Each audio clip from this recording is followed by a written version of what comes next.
Olá, meus queridos amigos, estamos começando mais um Jesus e Eu podcast e sempre fazemos para que o nome do Senhor seja glorificado. Que você esteja bem, que a sua casa esteja bem, que tudo esteja bem, que você esteja com bastante saúde, tá bom? Um beijo no coração de vocês. Nós estaremos batendo um papinho bem gostoso aqui, como sempre, mas antes, vamos ver os amigos do bem. The Best Açaí em Pomerode, 2 lojas para melhor te atender. Sucos Natu, 100% natural. The Best Açaí em Manuel Ribas, Pitanga e Ivaiporã. Lojas Ipiranga, sua melhor amiga, em Santo Antônio da Platina. The Best Açaí em Brusque. Reprotec, papéis especiais, toner, encadernação, rede de gráficos e muito mais. Carilu Sports, materiais esportivos e uniformes para sua empresa. Divine Hands, sua casa nunca mais será a mesma, atendendo em Carolina do Norte e Carolina do Sul. Você pode conferir o endereço dos nossos amigos do bem na descrição deste vídeo e nas nossas redes sociais. Você está assistindo o Jesus e Eu podcast.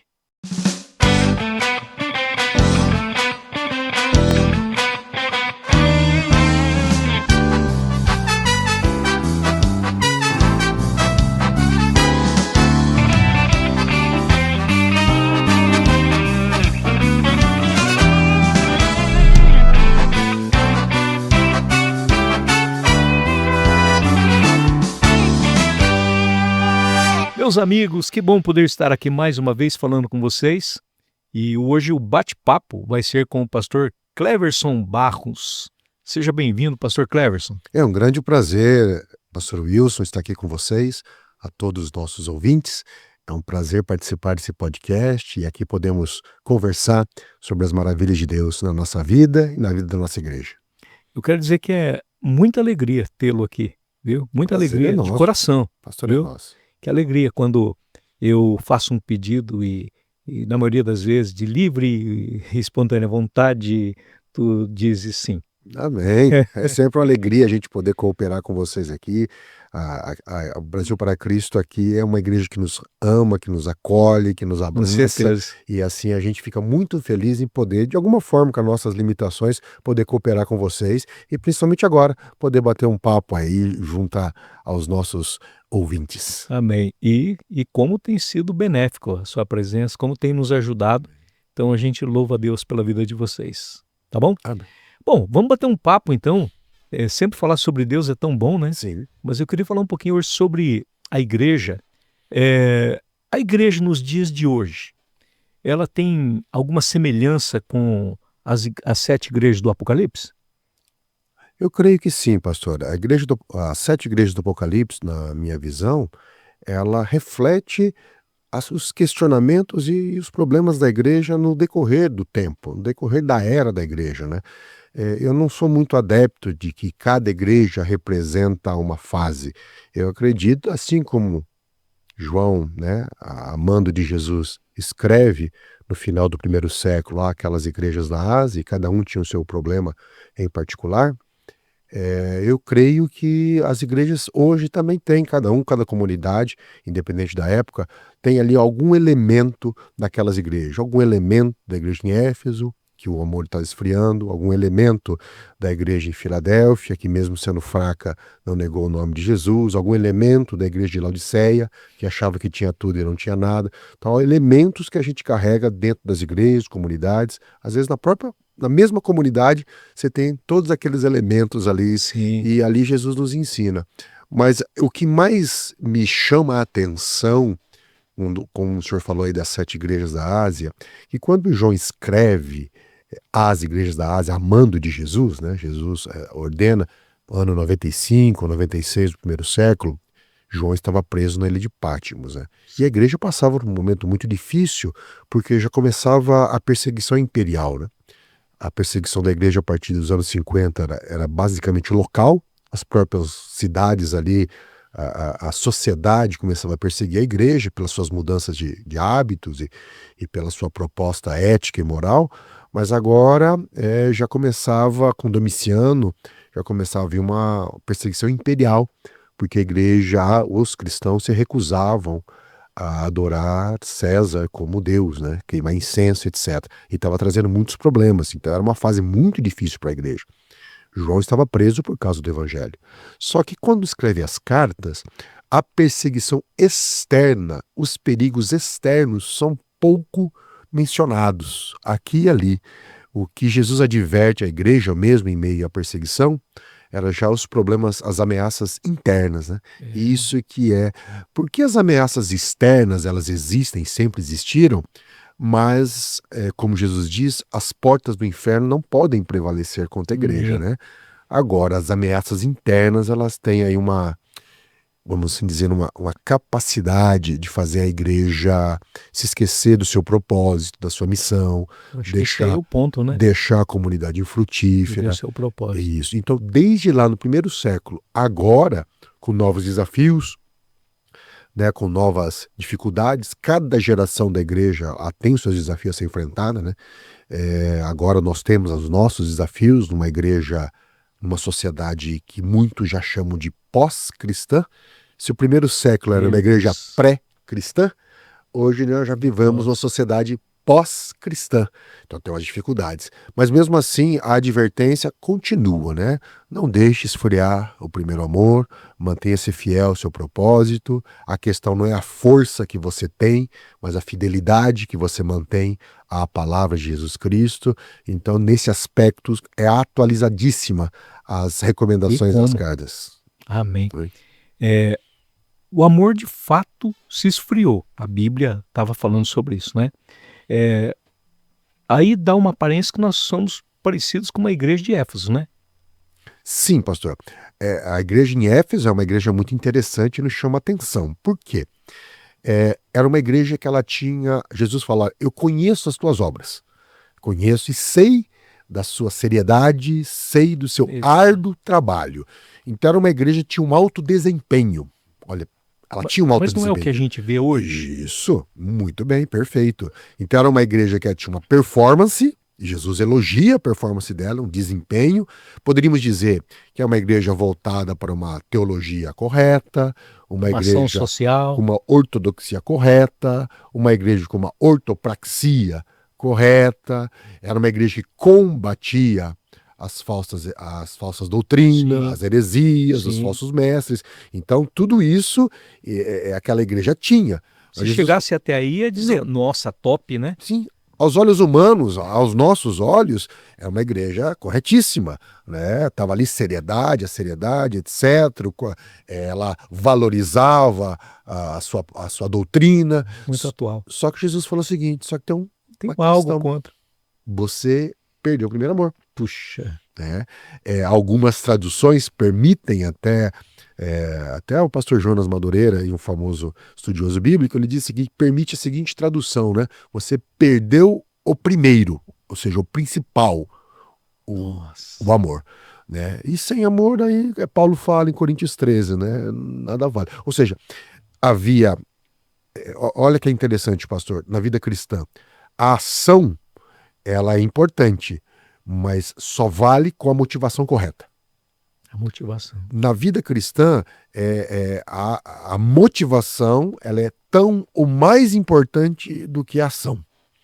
Né? Por quê? Porque você precisa estar com a motivação correta e fazer a coisa correta. É aquilo que Paulo fala em Filipenses, né? Capítulo 2.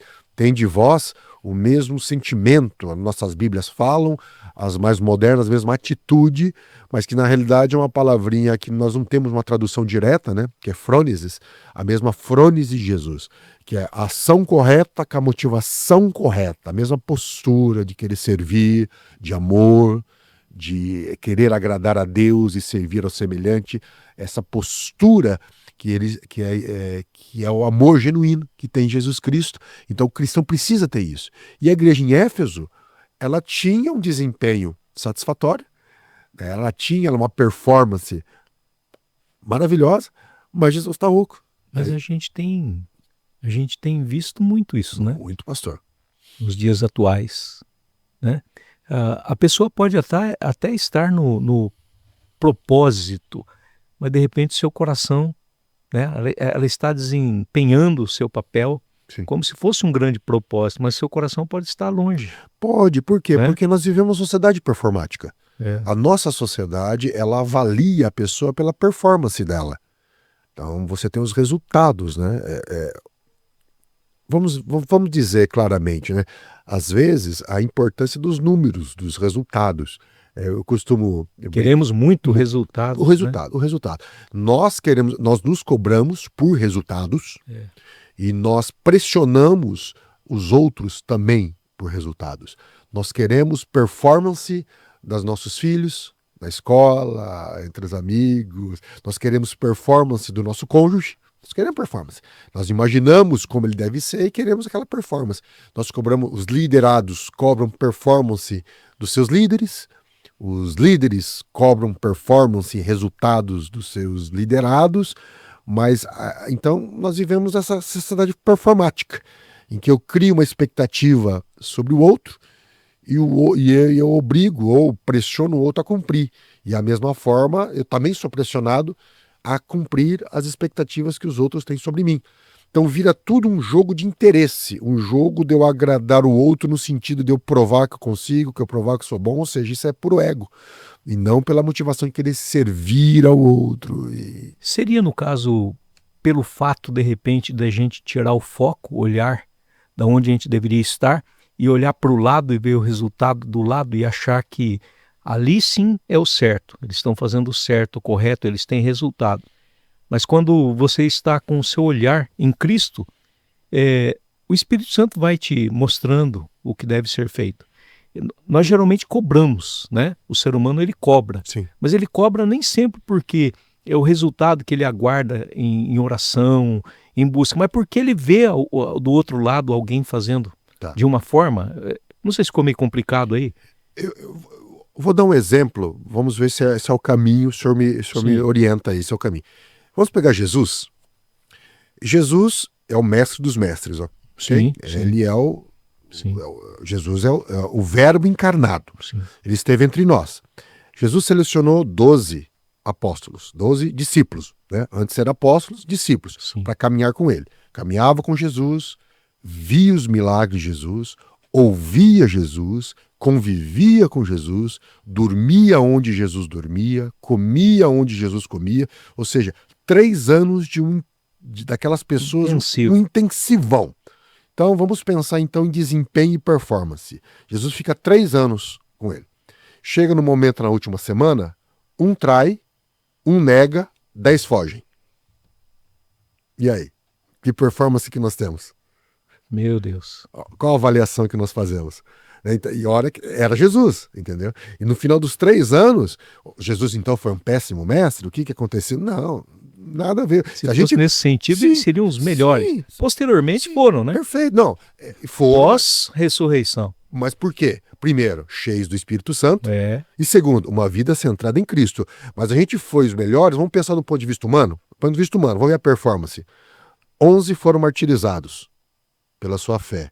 E apenas João, que morreu de velhice, mas totalmente ali perseguido. Olha que interessante, se você ler, se eu não me engano, a 3ª carta de João, você vai ver João falando sobre uma pessoa da igreja influente que proibia o próprio apóstolo João de pregar em certas igrejas. Seu próprio apóstolo João, o apóstolo do amor, aquele que deitava ao peito de Jesus, ele sofreu com uma assim, não é a perseguição, mas o desprezo, né? E muito, né? E muito. Então, veja bem, o próprio João, ao olhar daqueles lá, não estava tendo um desempenho, um propósito. Vamos pegar Paulo. Paulo passou a vida inteira dele em prol do evangelho, abriu igrejas, 2/3 do Novo Testamento foi ele que escreveu. Como é que ele acaba a vida? Vamos pensar então. Que desempenho e performance Paulo teve? Teve um monte de problema na igreja de Corinto. Precisava até de Lucas para escrever para ele. Exato. Aí o que termina? Ele termina preso numa masmorra romana, sem nada. Todo mundo tinha abandonado ele. Ele fala isso a Timóteo: todo mundo me abandonou. Ninguém esteve comigo na minha audiência. E Paulo falou: vem, traga com meus pertences. Ele lembra de Onésimo, né? Qual os pertences de Paulo ao final da vida? Ele tinha o pergaminho e uma capa. né? E morreu martirizado. Então você pensa, né, essa questão A performance. é performance e desempenho, quando a gente olha. Só que, aos olhos de Deus e dentro do reino de Deus, esses homens fizeram o seu papel, cumpriram o seu Muito papel. bem feito. Muito bem feito. Vamos pegar hoje, então, normalmente, né? Vamos pegar 2 pastores que cuidam de uma comunidade, em geral, e eles vão se conversar. Infelizmente, às vezes a gente está tão dominado pela cultura da performance do mérito, que na conversa a primeira pergunta é assim: quantos membros você tem? Né? E qual que é a sua entrada mensal em termos de dízimo? Aí vai oferta? definir quem você é. Você está entendendo? E aí o que acontece? Dentro dessa imagem, quase inconscientemente, a gente começa a entrar nessa cultura de performance, de mérito, de desempenho. Suponhamos que você vai pregar no lugar, né? Você vai pregar no lugar e ali, pela misericórdia e graça, Deus te use. Deus te use. Você prega, almas são salvas, Nada é sobre a gente. o Espírito Santo se manifesta, perfeito. Se você não tomar cuidado, no próximo convite, você já vai pressionado. Porque aquela comunidade, se ela não estiver madura, ela vai esperar uma performance sua. Ela acha que a performance foi sua maior ou melhor da sua primeira performance. É verdade. Aí você já vai pressionado. Você já vai naquele dia lá. Aquela liberdade que você tinha. Por quê? Porque nós somos pressionados o tempo todo por performance, por mérito. E às vezes... Por resultados. Né? Por resultados. E rápidos. Sim. Rápidos. Nós queremos um marketing que funcione, nós queremos um estilo de igreja que funcione, uma organização que funcione, nós queremos lotar o nosso tempo. Não estou falando que isso é errado do ponto de vista... Porque nós, claro, todos nós fazemos algo, né? Nós plantamos, queremos colher. Isso não é problema. Agora, quando nós nos voltamos, a motivação se torna isso. A motivação se torna resultado para provar para os outros e para nós mesmos que somos competentes, somos bons, que somos chamados por Deus. Olha só. Às vezes eu quero performance de desempenho para eu provar a mim mesmo que realmente eu tenho um chamado. Ou para eu provar para as pessoas que de repente duvidam de mim, olha só, eu tenho um chamado, tá vendo como eu tenho? Então às vezes... Olha o que aconteceu. Né? Eu tô tentando provar. E essa é a motivação totalmente equivocada. A proposta do Evangelho, e você vê isso nos apóstolos após a descida do Espírito Santo, era Cristo. Cristo. Paulo fala, não sou mais eu quem vivo, o Cristo vive em mim. Agora eu faço por Cristo, a vida que eu vivo para Cristo. O autor de Hebreus, lá no capítulo 12, né, ele fala assim, nós que estamos rodeados de uma grande nuvem de testemunhas, ele fala, nos desembaracemos de tudo, inclusive do pecado. Ele fala, nos desembaracemos de tudo, inclusive do pecado. Ou seja, não é só o pecado que nos embaraça, que nos atrapalha a nossa corrida. Tem outras coisas. E uma delas, acho que nós estamos falando, é você ficar obcecado por resultados, por performance, por mérito, por provar a sua capacidade, a sua competência, e não descansar em Cristo. Descansar, fazer aquilo que você foi chamado sem se importar, ou deixar em segundo plano essas questões. Eu estou servindo, eu estou sendo fiel à palavra que Deus me deu. Fazer conforme suas forças. Conforme suas forças, exatamente. E olha que interessante que o senhor acabou de dizer, lá na igreja, nas 7 igrejas, tinha Filadélfia.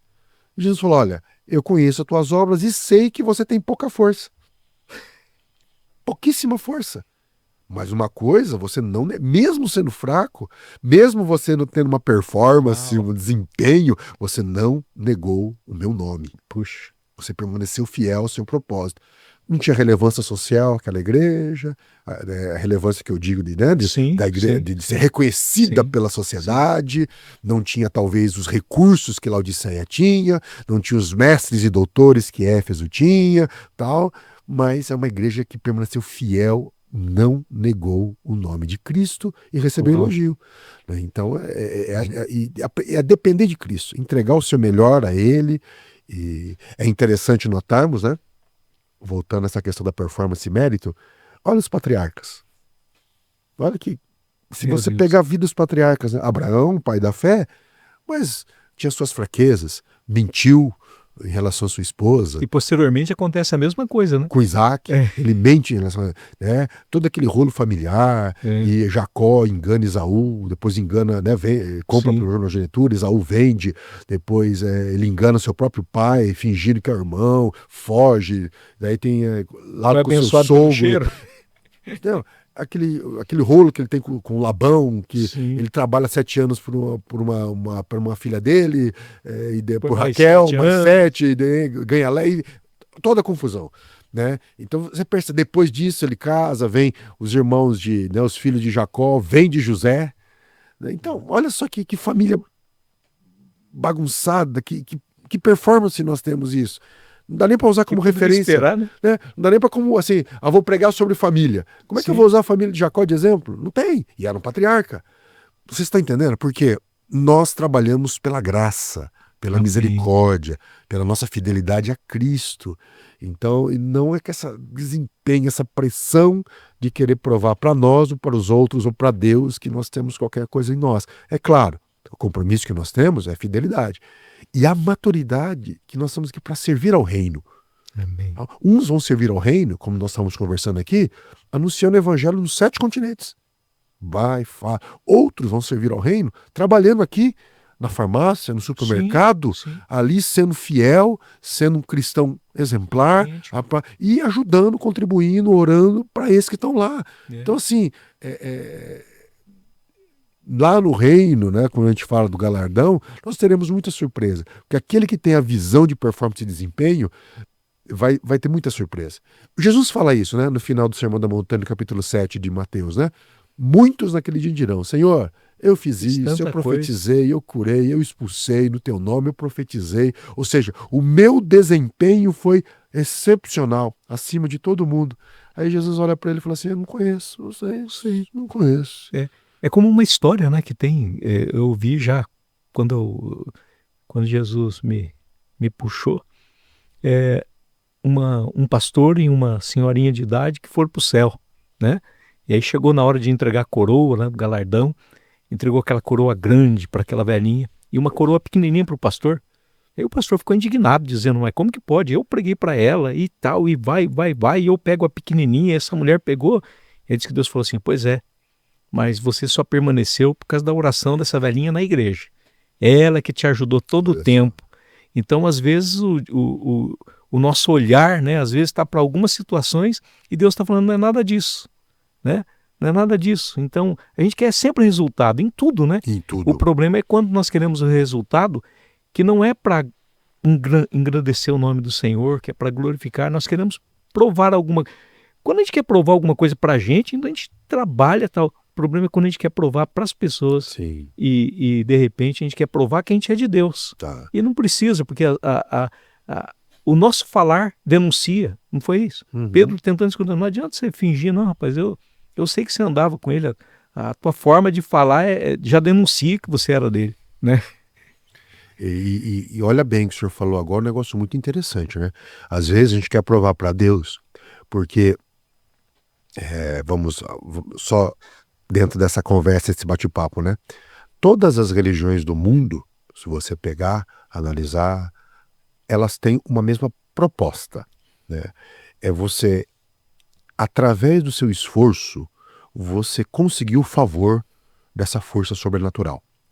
Então, desde o paganismo, em todos os lugares, assim, funciona. Todo o ciclo, toda a mensagem das religiões, elas trabalham nesse mesmo foco. Você crê, tem uma crença numa força superior, e você tem a sua vida aqui, que você precisa dar conta da sua vida. Você precisa, né? Então o que você faz? Você tem uma série de procedimentos religiosos, seja um sacrifício, uma oração, um ritual, alguma coisa que você se utiliza para convencer essa força sobrenatural a te ajudar. Então você convence. Então suponhamos lá, seja ali na região de Corinto.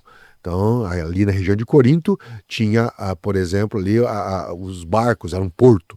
Então, e normalmente os navegantes, eles eram adeptos a Poseidon. Sim. Que era o senhor dos mares, na visão pagã, né? Então eles tinham que fazer oferenda para quê? Para convencer Poseidon a não vir uma tempestade, ao navio zarpar daqui e atracar no seu ponto de chegada, etc. Então, tudo isso é a dinâmica. E quanto maior o sacrifício que você faz, mais atenção você chama da divindade. Mais proteção. Por isso que na época do povo hebreu, a gente sabe muito bem disso, né, declaram isso, principalmente ali os cananeus, eles sacrificavam os filhos. Porque qual o maior sacrifício que você... Alguém possa fazer. Você pega o seu filho e você, para ter o favor da divindade, você sacrificava as crianças. Imagina. A Moloque, a Baal, Sim. né? Os moabitas faziam muito isso e Deus condenava tudo isso. Por quê? Porque é um relacionamento de barganha. É um relacionamento de troca. É um relacionamento assim, eu te ofereço e é isso aqui e você me dá algo em troca. Então não é um relacionamento de amor, nem de misericórdia, nem de graça e nem de ética. É uma troca que você faz com a divindade. Você prova para a divindade que você merece e a divindade te dá aquilo em troca e fica assim. Quantos cristãos também trabalham assim com Deus? É isso que eu ia falar. Quantas pessoas querem fazer barganha com Deus? Se Deus fizer isso para mim, aí então eu vou fazer isso. Se Deus abençoar ali, então aí eu vou fazer isso. Quer dizer, não é nada sobre a graça, não é nada sobre a misericórdia de Deus, né? Sobre as nossas vidas, né? E é por isso que Deus falou, nunca façam isso.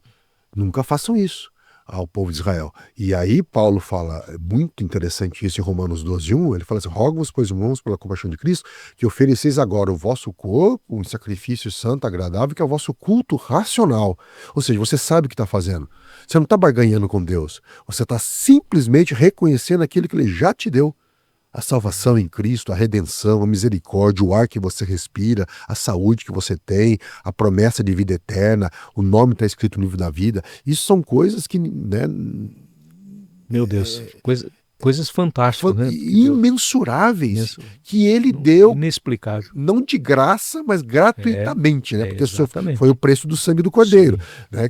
Então, o que acontece? Então, você tem o que move o cristão é a gratidão. É a gratidão. Como diz o salmista no Salmo 103, né? Bendize a minha alma ao Senhor e tudo que é em mim, bendiga o seu santo nome. Bendiga a minha alma ao Senhor e não se esqueça dos seus benefícios.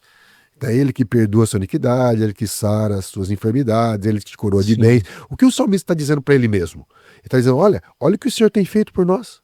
Olha o que Ele tem realizado nas nossas vidas, olha a misericórdia dele.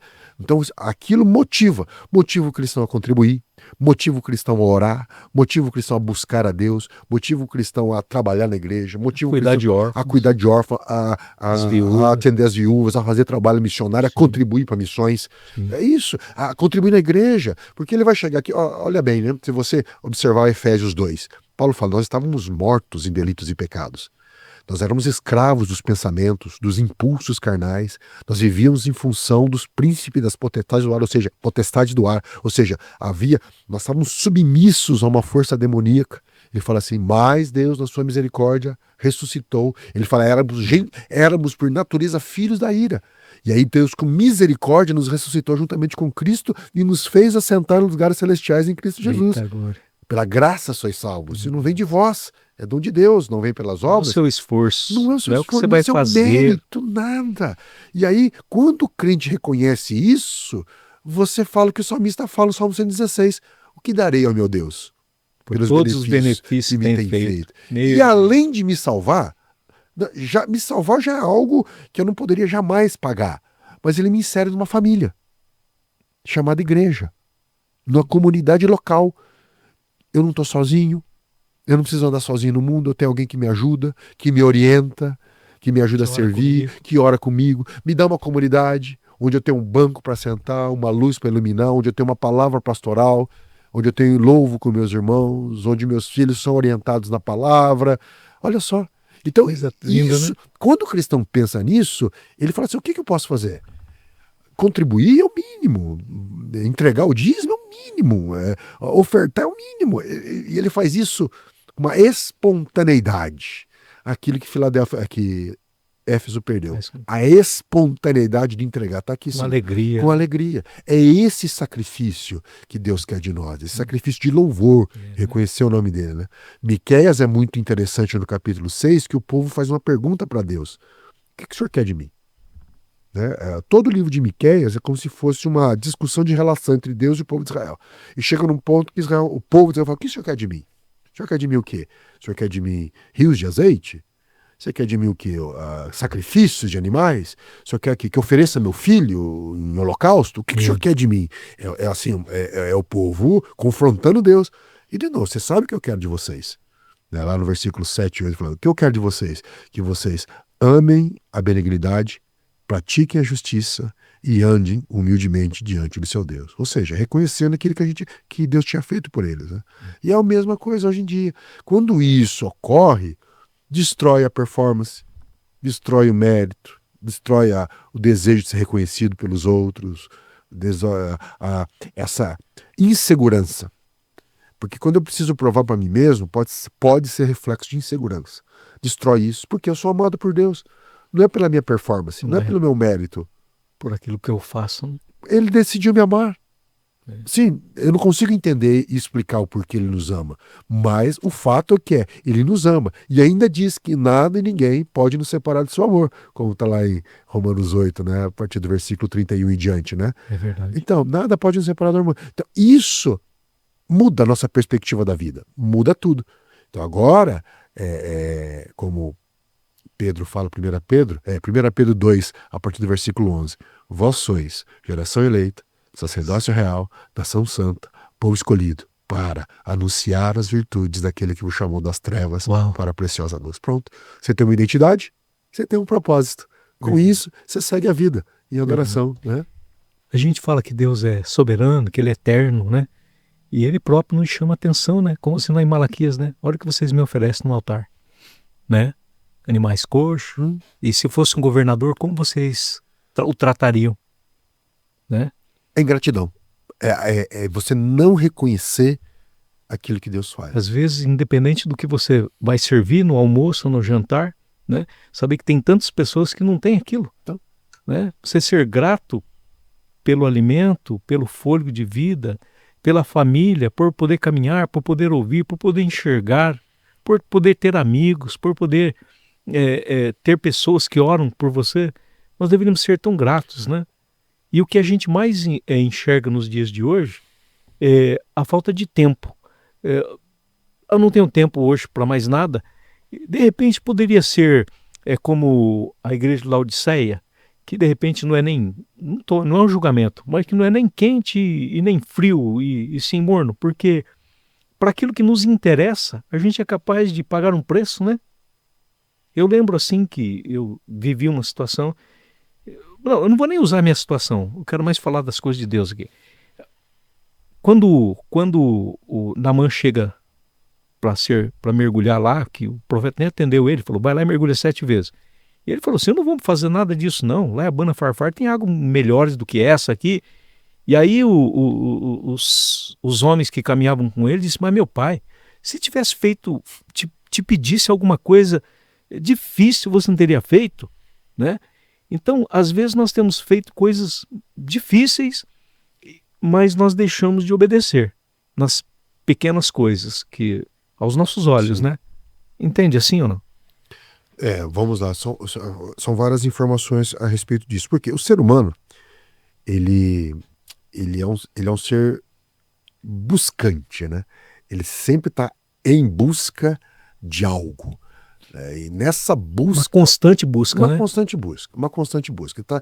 Tem um lado bom disso, que promove o nosso desenvolvimento, o nosso crescimento, nos desafia a sair do comodismo, mas tem um outro lado pernicioso se eu quero, por exemplo, construir a minha identidade através do meu sucesso. Então, voltando àquele assunto, Sim. Eu quero mostrar para os outros quem eu sou, eu quero meu lugar ao sol. Então eu estou buscando satisfazer uma sede interna da minha alma. Né? Então eu fico buscando as coisas para satisfazer a vitória vai ter sabor de mel. Sim, exatamente. Quando que a Bíblia nos ensina que Jesus fala, né? não andeis ansiosos por coisa alguma, né? Então, e ele disse que Jesus é o pão da vida. Sim. Ele é o pão da vida que sacia, ou sacia, né? Sacia a sede da nossa vida, né? Que é a fome, e ela é a água da vida.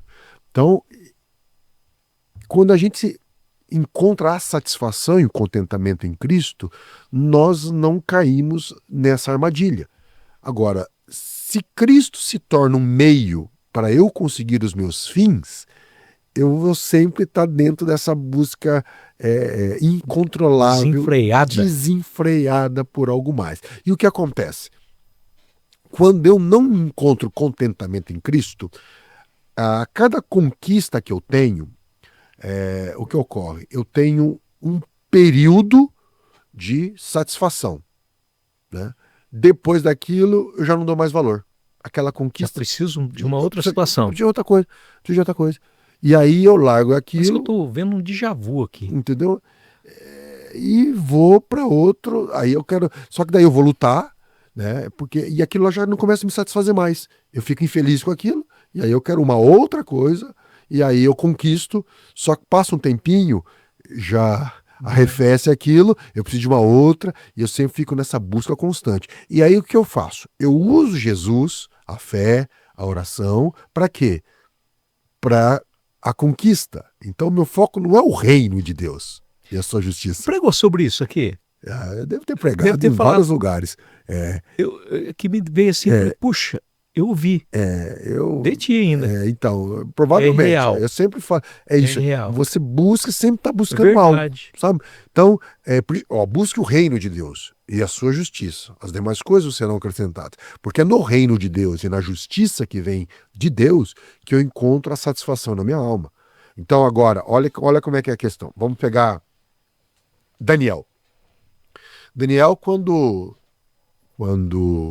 ele estava na Babilônia, né, e aí houve um pouquinho de história aqui, né? Nabucodonosor morre, aí entra Nabonido e Belsazar, substituindo Nabucodonosor, e daí o Império Persa toma a Babilônia, derruba a Babilônia, o Império Medo-Persa se estabelece com o rei Ciro e o Dario, e aí na época de Dario tem que organizar a Babilônia, e ele vai estabelecer ali os representantes em todo o reino. E diz que entre esses estava Daniel. E entre todos os representantes, ele escolheu 3. E Daniel estava entre esses 3. E diz que Dario pensava em colocá-lo sobre todo o reino. Por quê? Porque em Daniel havia um espírito de excelência. Só que veja bem, Daniel era um escravo. Ele era um cativo. Toda vez que eu vou falar de Daniel, eu falo, aquele cativo de Judá. Ele estava num reino que não era dele, servindo um rei que o Nabucodonosor tinha destruído a Jerusalém. Sim. Então estava fora do lugar dele, estava ali, mas mesmo assim, pelo seu temor ao Senhor... E podia ser um rebelde. Podia ser um rebelde.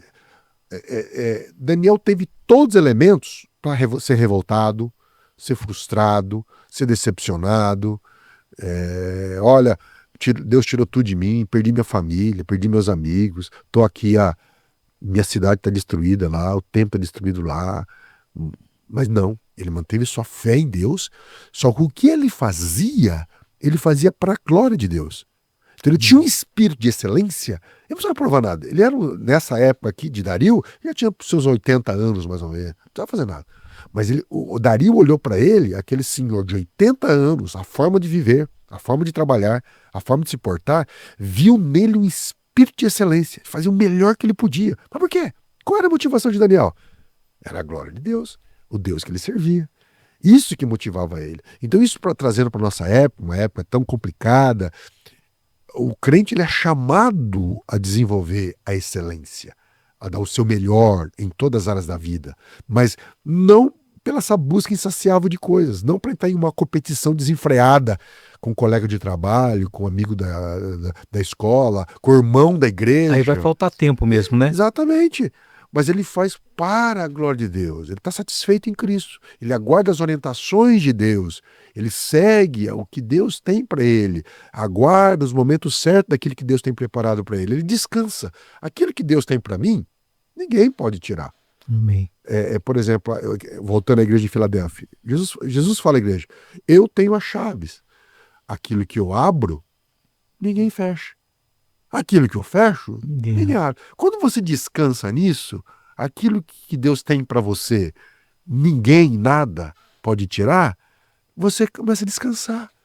E me satisfaço nele, naquilo que ele me dá, naquilo que ele provê.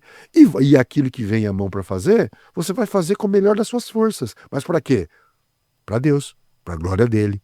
Paulo fala várias vezes, fala isso em Corinto, e depois faz isso em Colossenses. Quer comais, quer bebais, quer façais qualquer outra coisa. Fazei tudo para a glória de Deus. E não para qualquer outro motivo. Não por essa busca desenfreada, por reconhecimento, por performance, por mérito, por medo, né, por recompensa, nada. Faça para a glória de Deus. Qualquer notícia que você ouve é um desespero, né? E voltando para o próprio Daniel, quando a lei sai lá, ele foi fazer a mesma coisa que ele já estava acostumado a fazer Perfeito. todo dia, né? Abre a janela e vai orar ao Senhor seu Deus, mas quando Deus está no negócio, né? Quando o homem entende qual é o propósito verdadeiro, né? E aí ele estava orando lá, orando. E eles não iam poder mudar a lei, mas não tem problema. Né? Não tinha como revogar, na verdade, né? Isso é uma lição maravilhosa, ou seja, influências externas não afetam quem você é. Verdade. Olha que lição maravilhosa que ele nos ensina. Lá mudou as leis, mudou tudo. Eu permaneço naquilo que eu sou. Eu permaneço naquilo que eu Vai creio. mudar. Não vai mudar. Pode virar dos avessos. Não é sobre mim, né? Exatamente. Olha que coisa maravilhosa. Então você vê esses homens, né? Que Hebreu chama, né, que o mundo não era digno dele, né? Nós colocamos... Imaginou que forte isso, né? Que forte isso. Fortíssimo. Essa expressão gigante, fortíssima. E olha que interessante, embora nossas Bíblias, a maioria delas, no capítulo, no título da perícope, coloca os heróis da fé, mas não eram heróis. Né? Porque o herói, no nosso imaginário, desde a cultura grega, o herói é aquela pessoa superdotada, aquela pessoa com poderes quase divinos, semideuses, com uma força sobre-humana. É os heróis. Inclusive hoje, na nossa cultura aí, né, dos heróis da Marvel, da DC, né, os heróis têm algum superpoder, né, igual o Super-Homem, o Homem-Aranha, o Thor. Não, eram pessoas comuns, pastor Deus. Pessoas comuns, homens e mulheres comuns, com as suas fragilidades, com seus defeitos, com seus medos, diários, com seus medos. A grande maioria, né, anônimos. Ele cita alguns ali, mas depois cita muitos desses. Não morava com os tios, nem com os pais morava. Você está entendendo? Olha só. Vendo isso aí? Isso, pessoas normais, comuns. Eu vou usar o termo aqui no bom sentido, ordinárias, no sentido que não eram extraordinárias. Eram pessoas normais, como nós. Agora, eles mantiveram a fé, mantiveram o foco. Por isso que o autor fala, olha, caminho olhando para Cristo. Ele é o autor e consumador da fé. Siga o exemplo dessas pessoas. E eles venceram. Ora, se eles venceram, e hoje são testemunhas, por que nós não poderíamos vencer se permanecemos nessa mesma fé? Então avance. O autor de Hebreus ele é muito contundente com isso. Já foi provado que é possível vencer por meio da fé, por meio de um olhar em Cristo. Então não há desculpas, né? Não há desculpa. Não há desculpas. Mas quando a gente fala que é sobre Deus, é sobre né, o buscar um espírito de excelência, assim como houve em Daniel. E talvez alguém possa dizer o seguinte, fala assim, mas criticam quem faz alguma coisa, mas a Bíblia diz que a fé sem obras, ela é morta. Então, ou seja, quando o homem consegue conciliar as coisas, né? Aparentemente, já teve que a gente levantar essa questão, que Paulo e Tiago estão em contradição. Sim. Mas não estão. Sim. São complementos, né? Sim. Ou seja, a fé genuína me conduz às obras. Mas as obras não significam que tem fé. São duas coisas assim, que a gente tem que compreender. Lá no capítulo 2, no versículo 10 da carta aos Efésios, depois de Paulo falar que nós somos salvos para a graça, Paulo fala assim, porque somos feitura sua, feito para as boas obras, que Ele preparou de antemão para que nós andássemos nela.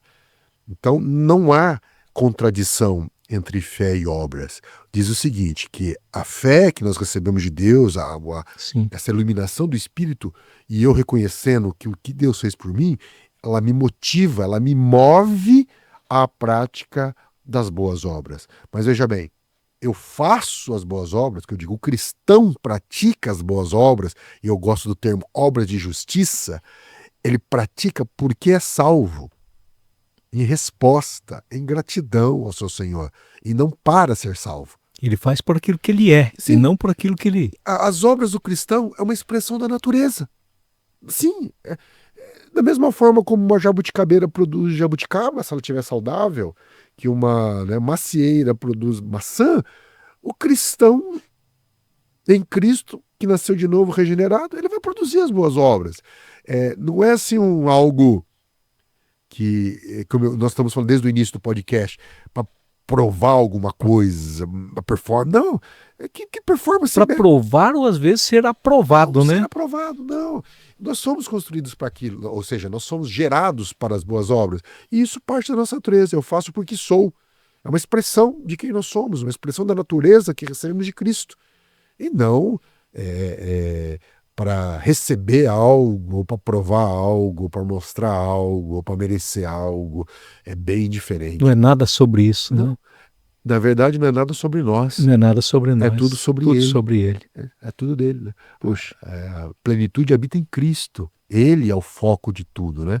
Então, o que nos motiva é Cristo, o que nos faz levantar da manhã da cama. Aquele que fez a promessa é fiel para cumprir. Então, quando o cristão tem isso, ele vive diferente. A minha saúde é para Cristo. Amém. Mas a minha enfermidade também é para Cristo. Sim. Eu entender isso. Ele cura. Ele cura. Mas ele Para a glória também, dele. mas também ele promove Ele para a glória. para a glória. Para a glória dele. Ou me leva, de repente, a minha enfermidade, como eu tenho casos na minha família, levou um tio meu para o hospital, ficar 60 dias internado. E lá, ele evangelizou tanta gente que, assim, foi um missionário lá dentro do quarto do hospital. Porque as pessoas saíam, tinham alta, ele não. Mas cada um que entrava no quarto com ele evangelizava. Eita, Ele glória. evangelizava. Então, assim, é o viver com leveza, com né? leveza. Que a nossa vida está na mão Porque dele. o hospital poderia ser o pior lugar para o ser humano. Mas ele levou com leveza, ele aproveitou a oportunidade que Deus está dando. Ele foi uma luz naquele lugar. Então, às vezes, por exemplo, tem gente que está num emprego difícil. É errado ele pedir um emprego melhor? De maneira nenhuma. Mas saiba que ali naquele emprego difícil, talvez Deus tinha colocado lá para você fazer a diferença com um patrão que não é ético, mas para você mostrar o que é ética para ele, para colegas que talvez sejam mundanos, para você mostrar a luz para ele. Deus colocou lá. Às vezes, Deus te insere numa família difícil para ali você fazer a diferença. Eita, glória. Às vezes, Deus te coloca num casamento difícil. Você acabou entrando, o que eu vim parar aqui? Mas para você fazer, você ser Cristo ali, você ser luz ali, representante. Às vezes, Deus te coloca num país difícil para você fazer a diferença lá. Então, a partir do momento que eu entendo que nada na minha vida é aleatório, meu barco não está à deriva. Há um propósito de Há um Deus. propósito de Deus. Naquilo. Tudo coopera para o bem daqueles que amam a Deus, daqueles que são chamados para o seu propósito, né? Tem o propósito externo, Sim. né, que é glorificar o nome dele, ser bênção, mas tem um propósito interno. Paulo fala lá, né, Romanos 8:28, que é aquele que nos conheceu, também nos predestinou para sermos conformes à imagem do seu Filho. Amém. Então Deus usa circunstâncias para cada vez mais nos parecermos mais com Cristo. Cada vez mais temos o caráter de Cristo, a atitude de Cristo, a postura de Cristo, o olhar de Cristo em relação ao mundo, em relação às pessoas, em relação à criação. Isso é maravilhoso, né? Quando Cristo é tentado no deserto, e isso, quando eu ouvi um pastor falando sobre isso, me marcou muito a minha vida, Cristo foi tentado. A primeira tentação foi assim, se você estava com fome, 40 dias em jejum, né? Se você é o filho de Deus, então veja bem a astúcia do diabo. Se você é o filho de Deus, transforme as pedras em pães. E Jesus dá uma resposta: nem só de pão viverá o homem, mas de toda palavra que sai da boca de Deus. Claro, está falando da Bíblia, das Escrituras? Sim, mas se você olhar o último versículo do capítulo 3, do capítulo anterior, você vai ver que quando Jesus saiu das águas do batismo, após ser batizado, o Espírito Santo veio sobre ele numa forma de uma pomba e ouviu uma voz do céu dizendo: este é o meu filho em quem eu tenho prazer. É esta palavra que Jesus está falando que combateu o diabo. Eu não preciso provar para você que eu sou filho dele. Não precisa provar para ninguém. Eu já ouvi da boca dele. A palavra que saiu da boca do meu pai me alimenta. E a palavra que saiu da boca dele é: eu sou filho dele e ele tem prazer em mim. Então Jesus venceu a tentação reafirmando aquilo que o pai já tinha falado: eu sou filho dele. Não precisa provar nada para você. Não precisa provar nada para ninguém. E por isso que você olha na vida de Jesus, Jesus sabia lidar com a exaltação da multidão, que queria fazê-lo rei, né? E que elogiava, que vinha buscá-lo, que vinha segui-lo, mas também Jesus sabia lidar com a rejeição da multidão. Jesus sabia lidar quando ele entrava no jumentinho e a população gritava: Hosana ao filho de Davi, bendito aquele que vem em nome do Senhor. Mas também ele sabia lidar quando a multidão gritava: crucifica-o, crucifica-o, queremos Barrabás. Por que ele sabia lidar com todas essas as questões externas? Porque ele sabia quem ele era, a identidade dele e o propósito que ele tinha. Estou aqui para tratar dos negócios do meu pai. Às vezes o inferno está oferecendo aquilo que já é nosso. Ele deturpa aquilo, né? Então, e aí, mas o senhor falou um negócio muito interessante. É desde o Éden isso. O primeiro casal tinha tudo. Tinha tudo. O que o diabo, a estratégia dele é dizer assim: quando você fizer, você será. Igual, né? Mas, olha que sutileza. É claro que há a tentação, o engano foi de oferecer ser igual a Deus. Mas olha bem, ele olha para Eva e diz assim: você ainda não é. Você precisa fazer para ser. Olha bem, você fazer o que fazer? Pegar do fruto e comer. Quando você comer, você será. Então, se você vai ser, é porque você ainda não é. Puxa. É essa a proposta maligna. Fala assim: você ainda não é. Eles já eram. Já eram Sim. criados à imagem e semelhança de Deus, já tinham tudo. Mas eu já falo: você não é ainda, falta alguma coisa ainda. Para você ser ainda, você precisa comer. Desobedecer a Deus e comer. Aí você será. Continua sendo assim até hoje. Precisa fazer. Muitas pessoas morrendo para querer ser você aquilo que já é. Fazer para ser, fazer para ser, fazer para ser. E aí entra no começo da nossa conversa: performance, mérito, desempenho. Eu preciso ir para uma academia para eu treinar, para ficar forte, para ficar com um corpo desejável, para ser alguém na vida. Eu preciso ter um mestrado, doutorado para ser alguém na vida. Eu preciso ter um ministério na igreja para ser alguém na vida, para ser reconhecido. Eu preciso ter tirar uma empresa do zero, mostrar para ser alguém na vida. Eu preciso... Aí vão me aprovar. Aí seria aprovado, né? Sempre eu preciso fazer para ser. Enquanto aquele que tem a mente de Cristo, ele faz porque é. Amém. Ele faz porque é. Não precisa, tá tranquilo. É essa a proposta de Jesus. Ao invés de tomar e comer para ser, o cristão ele toma, dá graças e reparte. Eita, glória. Foi o que Jesus fez, né? Olha, há um contraste maravilhoso entre Gênesis e João, porque em Gênesis, a queda foi olhar, cobiçar, tomar, comer e dar para o seu marido. Não foi isso que aconteceu? Olha, já em Jesus, na última ceia, Jesus ele pega o pão, dá graças e reparte. Então, assim, é algo maravilhoso. Por isso que a Bíblia ela tem uma sabedoria inestimável, é um tesouro riquíssimo que nos ensina a viver a vida, né?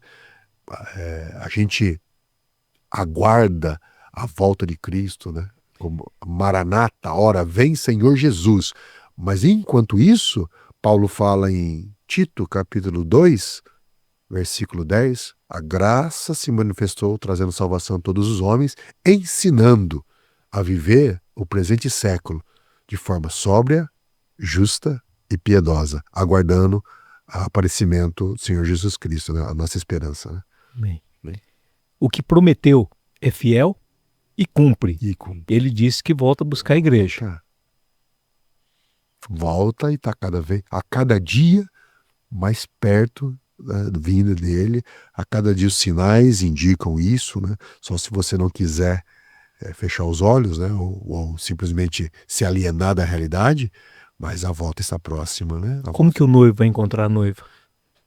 É uma grande pergunta. Eu creio, pastor, e aí... Não, o que foi feito, o que foi colocado aqui... E aí eu vou voltar para as 7 igrejas da Ásia, né? Do Apocalipse. Eram 7 igrejas. Apenas Filadélfia recebe elogio de Cristo. Mais uma outra que me fugiu o nome agora também recebe uma palavra de elogio. As demais, Jesus tinha críticas contundentes. E a pior delas, ao que me parece, é Laodiceia. Tá? Então, só que veja bem, são 7 igrejas, 6 receberam advertência de Jesus. Laodiceia, Jesus falou que estava a ponto de vomitá-la, né? Mas ainda eram igrejas. Amém. Ainda era a igreja dele. Ele andava entre os castiçais. É ele que corrige, sustenta, mantém, disciplina, exorta e usa as circunstâncias para exortar a igreja, para a igreja se lembrar da sua missão, do seu propósito, da sua natureza, da sua identidade. Então, assim, embora Jesus não abandonou a igreja, não só para protegê-la, mas também para discipliná-la. Então, ele não nos abandonou. Ele disciplina. E usa as circunstâncias para disciplinar a sua igreja. Usa as circunstâncias para a igreja acordar. E se lembrar o que ela está fazendo aqui, quem ela é, o que ela está fazendo aqui. Então, mas está preparando. Paulo fala que está preparando um povo seu zeloso e de boas obras, né? Mas é preocupante, pastor, é um evangelho que não é o evangelho do Senhor Jesus Cristo. É um outro evangelho que muitas vezes está sendo anunciado. Um evangelho voltado apenas para as carências humanas, um evangelho voltado apenas para automotivação, né? Para receber as bênçãos. Para receber as bênçãos, e não um evangelho que envolve um negue-se a si mesmo, tome sua cruz e siga-me. Renuncia, né? Nós estávamos conversando antes do início do podcast que o grande ídolo do presente é um ídolo chamado indivíduo, o ego. O ego se tornou autorreferente, né? As pessoas vivem em função do seu ego, dos seus desejos, das suas cobiças, das suas carências, e é por isso que a mensagem cristã ela encontra tanta resistência, porque a hora que vai para a mensagem cristã genuína, ela não vem massagear o seu ego, ela vem dizer: você tem que morrer. E ainda que um anjo lhe apresente outro evangelho que não seja o evangelho, seja ele. Seja maldito. Seja maldito. E o evangelho negue-se a si mesmo, tome sua cruz e siga as pisadas. Jesus disse, né? Quem está cansado, oprimido, sobrecarregado, vinde a mim, né? Sim. Depois de agora, você quer me seguir? Sim. É sobre isso. Sobre né? isso. Mas na hora de seguir, a gente não tem tempo, Sim. a gente está cansado, né? Ou não é vantajoso, né? Ou não é vantajoso. Não é vantajoso. Eu tenho isso como algo muito forte. Isso. Não é vantajoso. Por exemplo, vou conduzir minha empresa. Então, vou conduzir minha empresa nos princípios do evangelho. Só que fácil. E meus concorrentes não estão seguindo. Claro que eles vão ter vantagem sobre mim. É claro que eles vão lucrar mais do que eu. É claro, porque eu estou seguindo os princípios do evangelho em relação às minhas finanças, em relação ao julgo desigual. Daí. Só que daí eu tenho que entender que é assim mesmo.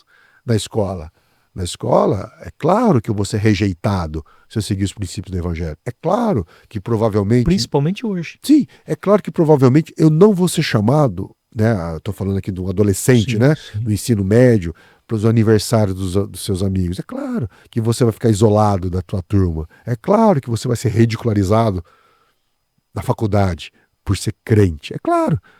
E aí? E aí parece que a gente até ouve, né? Lá no passado. Mas todo mundo, mãe, faz assim. Você não é todo mundo. Então, não é? Não, é que Jesus está falando. Você é minha geração eleita. Só que isso Olha que interessante, né? Paulo fala em Filipenses, capítulo 1, acho que versos 22 e 23, né? E os irmãos procuram lá, vai encontrar. Ele fala assim, porque a vós foi dado o privilégio, não apenas de servir a Jesus, mas de sofrer por ele. Eita. Então, o privilégio de ser ridicularizado, o privilégio de ser rejeitado pelo mundo, o privilégio de ser considerado mal social para a sociedade, o privilégio de receber todos esses nomes pejorativos. Paulo está falando, vocês estão preocupados com o quê? Isso é um privilégio. Meu Sofrer Deus. por causa de Cristo. Pedro repete isso. Se vocês estão sofrendo por causa dos pecados de vocês, aí realmente vocês estão sofrendo mesmo.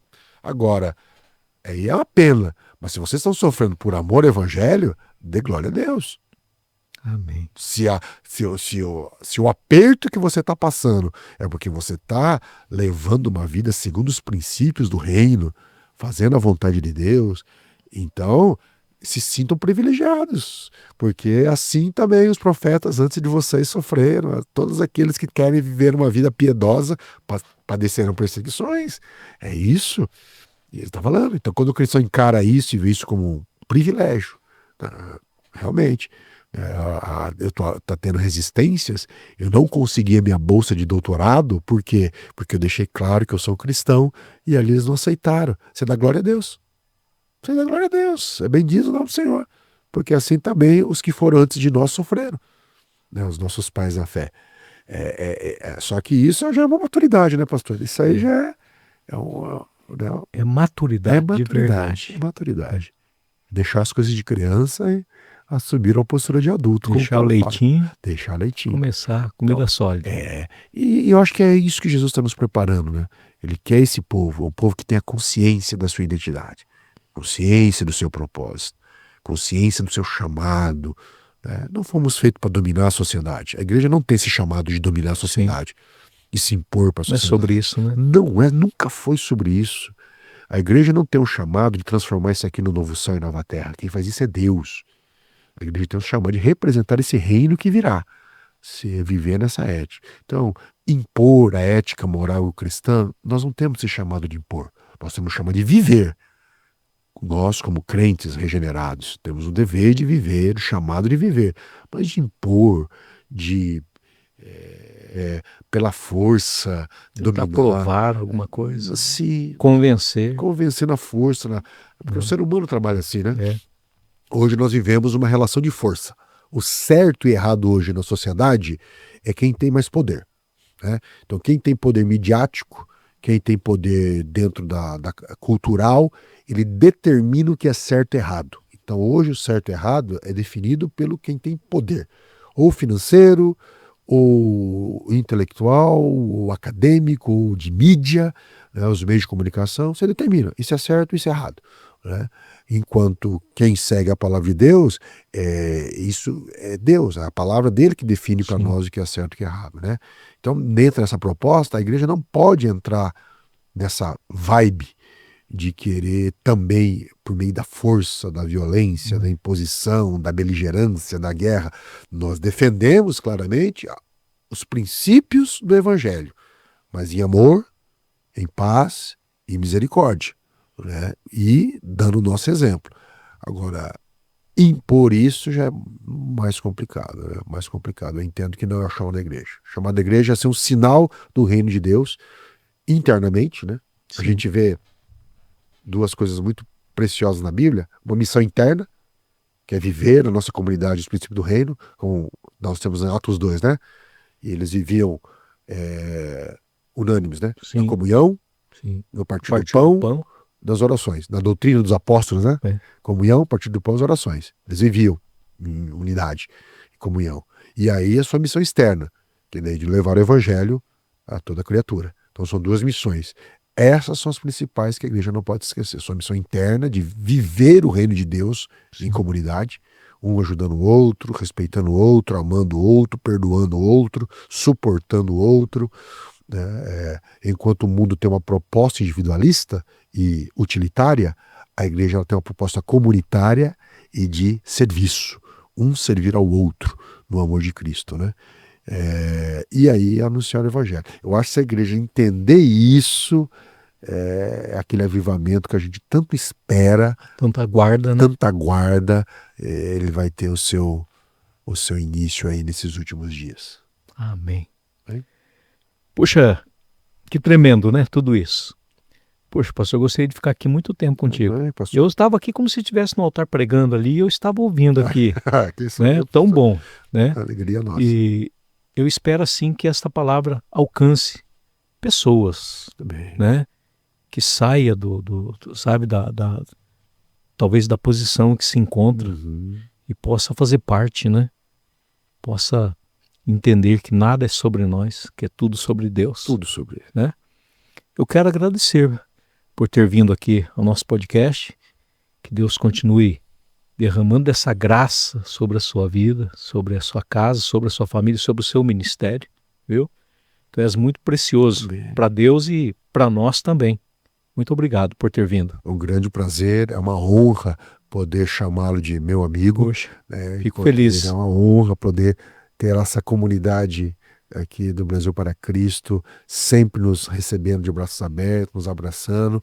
É uma honra, E já há um muitos privilégio, anos, né? há muitos anos. É verdade. Estava olhando lá, acho que desde 2019 que a Ah, gente é? coopera, caminha junto, né? É. Então, para mim tem sido maravilhoso, é uma honra para nós poder servir ao reino, e estar aqui com vocês, com um pouquinho que Deus tem dado para nós, a gente poder, de alguma forma, poder servir, né? Vocês têm somado muito. Amém. Eu gosto sempre daquela passagem da multiplicação, né? O jovenzinho, né? Só tinha Dois peixinhos só e 5 pães. e 5 pães, mas entregou na mão de Cristo, e em Cristo aquilo alimentou a multidão, né? Amém. Então, a gente tem tão pouca coisa, mas entregando na mão de Cristo, eu acho que com a motivação correta, com esse senso de identidade e propósito, Cristo pode, pela graça e misericórdia, abençoar as pessoas à nossa volta. Amém. Amém? Muito obrigado. Prazer é nosso. Meus queridos, espero que vocês tenham gostado desse podcast, né? Palavra, palavra, palavra e palavra. É isso que nos edifica, é isso que nos fortalece. E eu espero que você esteja pronto aí na sua igreja para ajudar os seus pastores, que você esteja pronto para ajudar o seu vizinho, para você ajudar o seu irmão. Esteja junto, faça parte, tá bom? Bom, vocês conhecem o propósito desse podcast, que é para libertar famílias no Paquistão, assim como cuidar dos órfãos do Haiti, e também aqui no Brasil. E a forma que nós temos é fazendo o podcast e vendendo essas camisetas que você está vendo agora, uma mais linda do que a outra. E você pode adquirir pelo telefone 43 99123 3350, tá bom? Está embaixo aqui. Que Deus continue abençoando vocês poderosamente e até a próxima, se assim o Senhor permitir. Obrigado, pastor. Obrigado, Felipe. Que Deus abençoe vocês. Um beijo no coração.